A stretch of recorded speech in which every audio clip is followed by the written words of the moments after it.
എല്ലാവർക്കും നമസ്കാരം. ഞാൻ ഡോക്ടർ രാഗി അഷ്ടമന. ഇന്ന് നമ്മൾ യോഗാസനത്തിൻ്റെ അടുത്ത പോസ്ചറായ തിര്യക് താടാസനമാണ് ചെയ്യുന്നത്.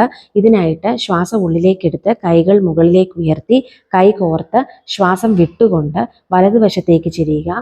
ഈ പോസ്ചറിൽ നിന്നുകൊണ്ട് 10 പ്രാവശ്യം ശ്വാസം എടുക്കുകയും വിടുകയും ചെയ്യുക. ഈ യോഗാസനം കരളിൻ്റെ പ്രവർത്തനത്തെ മെച്ചപ്പെടുത്തുന്നതോടൊപ്പം തന്നെ അരക്കെട്ടിലെ കൊഴുപ്പിനെ കുറയ്ക്കാനും ഉപകരിക്കും. അതിനുശേഷം ശ്വാസം ഉള്ളിലേക്ക് എടുക്കുക. ശ്വാസം വിട്ടുകൊണ്ട് കൈകൾ അയച്ച് ശരീരത്തിൻ്റെ ഇരുവശങ്ങളിലേക്കും കൊണ്ടുവരിക. ഈ യോഗാസനം മറുവശത്തേക്കും ചെയ്യുക. ശ്വാസം ഉള്ളിലേക്കെടുത്ത് കൈകൾ മുകളിലേക്ക് ഉയർത്തി കൈ കോർത്ത് ശ്വാസം വിട്ടുകൊണ്ട് ഇടതുവശത്തേക്ക് ചെരിയുക.